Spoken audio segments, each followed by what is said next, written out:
சம்பந்தமான சமய நூல்கள் எதுவுமே அந்த முதல் 10 இடத்துல இல்லை. 11வது இடத்துல குரான் வந்தது. குரானுடைய மொழிபெயர்ப்பு ஒரு 160 170 மொழிகள்ல மொழிபெயர்க்கப்பட்டதா போட்டிருந்தப்போ உலகத்தினுடைய சமய புத்தகங்கள்ல இன்னும் ஒரு 50-100 வருஷம் கழிஞ்சா கூட, 100-150 வருஷம் கழிஞ்சா கூட எட்ட முடியாத ஒரு இடத்துல நவீன கண்டுபிடிப்புகள் நவீன ஆராய்ச்சிகள் எல்லாம் வச்சு செஞ்சா கூட கண்டிப்பா இன்னொரு 200-300 வருஷம் கூட ஆனாலும் இந்த எண்ணிக்கையை அடைய முடியாத இடத்துல பரிசுத்த வேதாகமத்தினுடைய மொழிபெயர்ப்புகள் இருக்கிறது. ரொம்ப முக்கியமானது. உலகத்துல வேற எந்த மொழியிலையுமே இல்லாத ஒரு ஆச்சரியம் என்னன்னா 3300க்கும் அதிகமான மொழிகள்ல பைபிள் இருக்கிறது, பைபிளுடைய ஏதோ ஒரு பிரதி இருக்கிறது, பைபிளுடைய ஏதோ ஒரு புத்தகம் இருக்கிறது அப்படிங்கிறது ரொம்ப முக்கியமானது.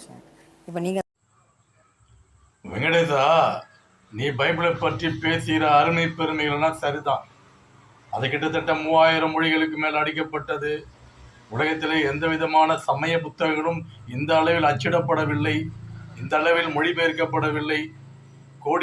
கோடி கணக்காக பிரிண்ட்டுகள் செய்யப்பட்டு இருக்கிறது. பைபிள் தான் உலகத்தின் சமய புத்தகங்களிலே முதன்மையான இடத்தில் இருக்கிறது. குரான் 11வது 12வது இடத்தில் தான் தள்ளப்பட்டிருக்கிறது. அது வெறும் குறைந்த அளவு தான் மொழிபெயர்ப்பு செய்யப்பட்டிருக்கிறது என்றெல்லாம் நீ சொன்ன விஷயங்கள் எல்லாம் சரிதான், அதற்கு மாற்று கருத்து இல்லை. ஆனால் நீ பைபிளை பற்றி அடிக்கின்ற அருமை பெருமைகளுக்கு முற்றுப்புள்ளி வைக்கும் விதமாய் இயேசு கிறிஸ்து ஒன்று சொல்கின்றார். அதை ஞாபகம் வைத்துக்கொள். மத்தேயு 7ஆம் அதிகாரம் 13-14 வசனங்கள். இடுக்கமான வாசல் வழியாய் உட்பிரவேசியுங்கள். கேட்டுக்கு போகிற வாசல் விரிவும் வழி விசாலமாய் இருக்கிறது, அதன் வழியாய் பிரவேசிக்கிறவர்கள் அநேகர். ஜீவனுக்கு போகிற வாசல் இடுக்கமும் வழி நெருக்கமாய் இருக்கிறது, அதை கண்டுபிடிக்கிறவர்கள் சிலர். மத்தேயு 7ஆம் அதிகாரம் 13-14 வசனங்கள். இடுக்கமான வாசல் வழியாக உட்பிரவேசியுங்கள்.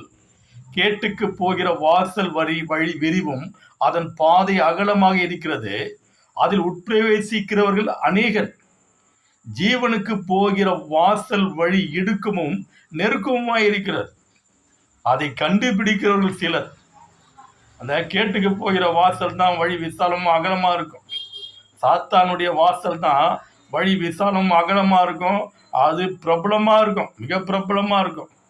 ஆனால் ஜீவனுக்கு போகிற வாசலை கண்டுபிடிக்கிறவர்கள் சிலர் என்று சொல்லியிருக்கின்றார்.